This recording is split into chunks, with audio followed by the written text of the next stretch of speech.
Harshadbhai coordinator જ્યારે એમની આખા પ્રોજેક્ટની વાત કરતા હતા ત્યારે એમને વાત કરી કે ઘણા બધા પ્રયાસ એના માટે કરવા પડ્યા, ઘણા બધી મુશ્કેલો આવી, ઘણી બધી ફોર્મેલિટીઝ આવી, ત્યારે એક શબ્દ એમને બોલ્યો હતો पर क्या हमने ठान लिया था कि हमें ये करना है। ને એના માટે हरिवंश राय बच्चन ની એક 4 पंक्ति છે कि जब आंखों में अरमान लिया, जब आंखों में अरमान लिया, मंजिल को अपना मान लिया, फिर मुश्किल क्या आसान क्या, जब ठान लिया तो ठान लिया।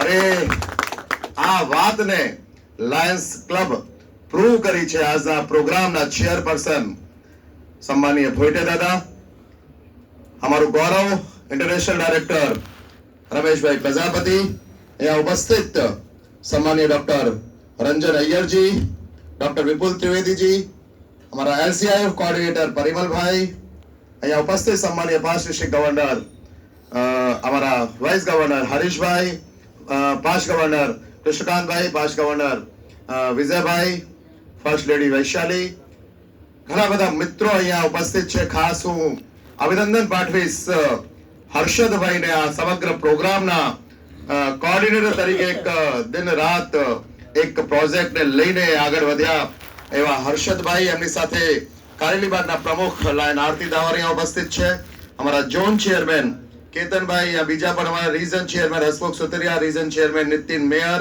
Zone chairman Jitubhai Soni, zone chairman Upadhyay ji यहाँ उपस्थित છે। જે ક્રેડિટ કોઓપરેટિવ સોસાયટી છે જેમના ડાયરેક્ટર્સ અહીંયા ઘણા બધા ઉપસ્થિત છે, જેમને આ પ્રોજેક્ટમાં અમને સપોર્ટ કર્યો। લાયન્સ ક્લબ કારેલીબાગમાંથી ખાસ અમારા પ્રતાપરાવ જેઠવાજી, અશ્વિનભાઈ જે આ પ્રોજેક્ટમાં ખૂબ મહેનત કરી, કારેલીબાગના બધા જ મિત્રો અહીંયા ઉપસ્થિત છે।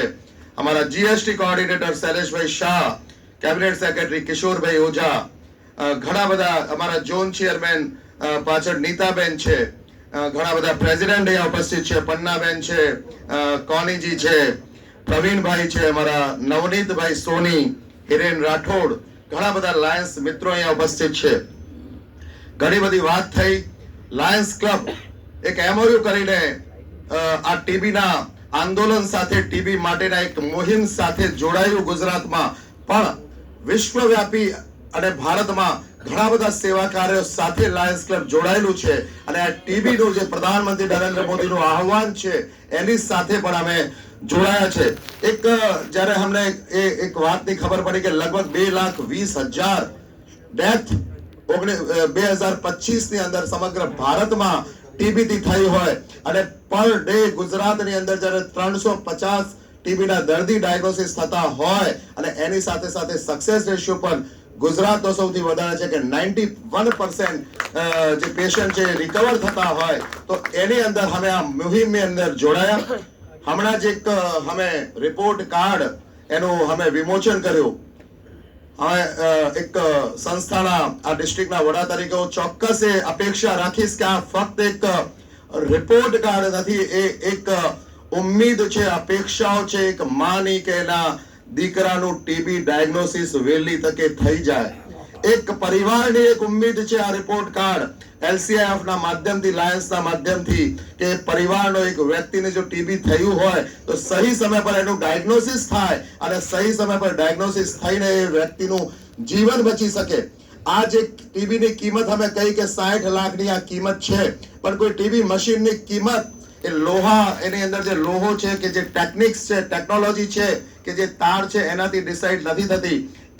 એ મશીનને જે યુઝ કરે છે એનું કમિટમેન્ટ કેટલું છે, પ્રતિબદ્ધતા કેટલી છે, એના ઉપર આ મશીનની કિંમત નિર્ધારિત થાય છે। ને આ મશીનના માધ્યમથી જ્યારે લોકોનું જીવન બચશે ત્યારે આ મશીનની કિંમત એનાથી ડિસાઈડ થશે કે આ મશીન વાસ્તવમાં કેટલી એ મશીન અમારા માટે કે સમાજ માટે ઉપયોગી થઈ શકી। અને એના માટે અમે લાયન્સના માધ્યમથી આ એક ડોનેશનનું કામ કર્યું છે। અમારી એ જવાબદારી છે, અમે કોઈ મોટું કાર્ય નથી કર્યું, પણ ખરેખર જ્યારે આપણા હાથોમાં જે આ જે હોસ્પિટલ્સના કે જે સેન્ટર્સના પ્રતિનિધિ यहाँ બેઠા છે એમને હું ચોક્કસ અપેક્ષા રાખીશ કે તમારી પાસે આ મશીન આવી રહી છે। જેવું પરિમલભાઈ કહ્યું કે અમારે ફોટા જ્યારે અમે એ ચોક્કસ વાત છે કે જ્યારે અમે પોતાના ખર્ચાથી અમે પોતાના પૈસાથી દાન કરતા હોઈએ ને ત્યારે એક હાથથી આપીએ, બીજા હાથને ખબર ના પડવી જોઈએ। આઈ એમ એગ્રી વિથ ધીસ, પણ જ્યારે અમે ક્યાંયથી ડોનેશન લઈને એક સમાજના પૈસાથી જો સેવા કાર્ય કરતા હોઈએ તો આખા ગામને ખબર પડવી જોઈએ કે અમે આ કર્યું છે. ત્યારે બીજા જેવા કોઓપરેટિવ સોસાયટી જેવા બીજા 10 મિત્રો 10 સંસ્થાઓ ડોનેશન માટે આગળ આવે છે અને આપણો હાથ એક બીજા સાથે મળીને આ એક સેવા કાર્યમાં અમે આગળ વધી શકીએ છીએ. અમારે પણ એની રિપોર્ટિંગ કરવાની હોય. એક ગ્રાન્ટની અમે રિપોર્ટિંગ કરીએ છીએ તો અમારી બીજી ગ્રાન્ટ સેન્કશન થાય છે. હું ખાસ બીજી કઈ વાત નહીં કરી. આ જે સંસ્થા આપણા જે સેન્ટર્સ છે એમના જે રિપ્રેઝેન્ટેટિવ્સ છે, ડોક્ટર છે, એમનાથી અપેક્ષા રાખીશ કે આપણા હાથોમાં આ મશીનોનું ખરેખર બેટર યુટિલાઇઝેશન થાય. કન્યાદાન કરીએ છીએ.